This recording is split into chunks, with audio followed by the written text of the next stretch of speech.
Pozdravljeni! Danes bomo skušali malce pogledati v ozadje, kaj se dogaja v tovarniški ekipi Mercedes. V zadnjih sezonah smo videli kar nekaj kadrovskih sprememb in kaj se pravzaprav skriva za vsem tem.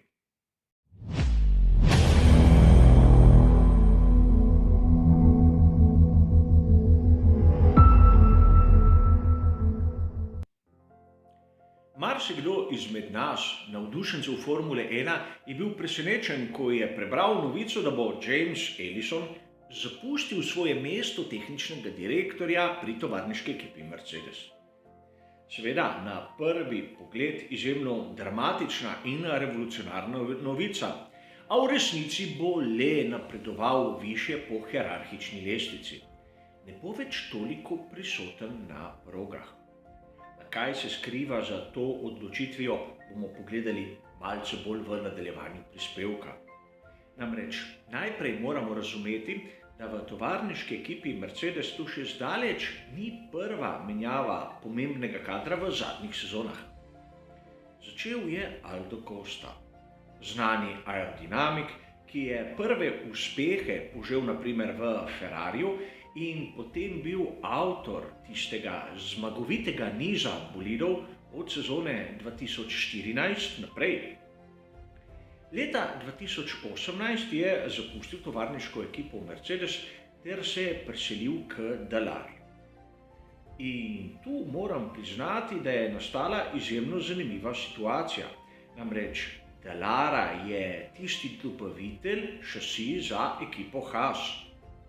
Njihov odgovorni za tehnični razvoj je pa inženir, ki je izrisal večino zmagovalnih, dominantnih Mercedesov iz prejšnjih sezon. A nismo videli nekega tehničnega napredka, nekega prenosa idej, ki bi ga lahko pričakovali. Zato se je treba vprašati, kakšne pogodbe je podpisal Aldo Costa, ko je ekipo zapustil. Dober primer, po mojem, je tisti, ki ga vidimo pri Andyju Cowlu. Ta je zapustil tovarniško ekipo Mercedes v sezoni 2020. On je bil glavni odgovorni pri razvoju pogonskih sklopov. Seveda gre za tisto ločeno enoto v Brixworthu. In v Formuli 1 je bil znan najmanj od sezone 1998, ko je zasedel prvo pomembno mesto znotraj koncerna Cosworth. Torej, več kot 2 desetletji je bil v samem vrhuncu tistih inženirjev, ki so se ukvarjali z razvojem motorjev in pozneje seveda pogonskih sklopov. Zaenkrat še ni znano, ali bo Andy Cowell nadaljeval kariero pri kakem drugem dobavitelju v Formuli 1 ali si bo izbral druge poti. A vseeno vidimo, da v tovarniški ekipi Mercedes se nekako izvaja menjava generacij, dovolite mi, da jo tako imenujem. Tudi Toto Wolff je začel namigovati, da ne bo več toliko prisoten na dirkah. Posebej v sezoni 2021 je to razumljivo. Namreč planiranih je 23 dirk, kar pomeni, da večino koledarskega leta bodo člani ekip z doma. In verjamem, da ima marsikdo izmed njih tudi osebno življenje, ter prav je, da je tako.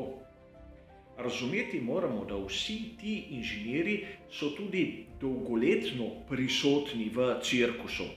Torej, po 30 letih je po mojem osebnem mnenju tudi razumljivo, da motivacija malce pade. Kar se tiče tiste same gole motivacije, mislim, da je svetla izjema, kar se tiče vodilnih inženirjev, Adrian Newey. Že desetletja je prisoten v Formuli 1 na vodilnih položajih in zaenkrat ne kaže, da bi se mislil upokojiti. V njegovi karieri so bila sicer obdobja, ko je bil njegov interes preusmerjen na druga področja, a zmeraj se je vrnil, zmeraj je bil sposoben najti tisto pravo motivacijo, da je nadaljeval. A prav ta njegova prisotnost odpira drugo težavo. Namreč en inženir v današnji Formuli 1 ni sposoben napraviti celotnega projekta. Pod seboj ima cel štab ljudi. In v tistem štabu so verjetno tudi sposobni ljudje, ki si želijo napredovati. Ampak, če hočejo napredovati, mora nekdo nad njimi izprazniti prostor. In prav tu bi rad povzel tisto zgodbo o Jamesu Kayu. O njem smo že govorili v preteklosti, a prav prisotnost Adriana Neweyja je verjetno tista, ki je prepričala Jamesa Kaya, da je zapustil skuderijo Toro Rosso in se preselil k McLarenu. Dobro je znano, da je skuderija Toro Rosso ovirala ta njegov prestop, a Kay si je verjetno želel bolj odgovornega mesta in seveda bolj prostih rok pri načrtovanju same šasije.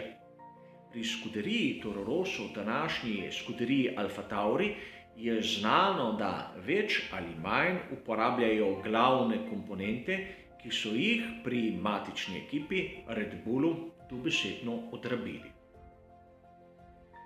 A vidimo, da tudi ta efekt je lahko prisoten v menjavi pri tovarniški ekipi Mercedes. Nekateri vodilni so dokazali svoje in zato je čas, da pustijo svoje mesto drugim. Tudi prihaja sprememba v pravilniku in prav je, da se tudi drugi izkažejo na odgovornih mestih. Bolje, kot da nekdo vztraja, tako da odžene vse druge, recimo temu tudi malce ambiciozne kadre, ki pa so lahko tisti pravi. In seveda sam tudi razumem, da po 2, 3, morda celo 4 desetletjih je nekdo resno naveličan vsako tedenskega potovanja v eksotične kraje, kjer pravzaprav ne uživaš, temveč trdo delaš. A pri Jamesu Ellisonu obstaja še ena možnost, katero je pa marsikdo spregledal. Kot sem omenil na začetku tega prispevka, je tudi Toto Wolff oznanil, da ne bo več toliko prisoten na progi. Vprašajmo se lahko, kdo bi bil sposoben zamenjati njega kot vodjo same ekipe. Meni osebno je James Ellison neka logična ter naravna izbira. Seveda, prihodnost bo pokazala, ali imam prav ali ne, in poudarjam, gre za mojo osebno teorijo, ki temelji bolj na občutkih kot na kakih dejstvih. A vseeno tudi pri Mercedesu bodo morali začeti razmišljati za obdobje po Totu Wolffu. In mislim resno, da je Ellison zaenkrat edina izbira znotraj same ekipe. In tudi tu je treba poudariti, da pri tovarniški ekipi Mercedes so imeli izjemno bistro kadrovsko politiko. Obrali so vse najboljše kadre, ki so se znašli na tržišču.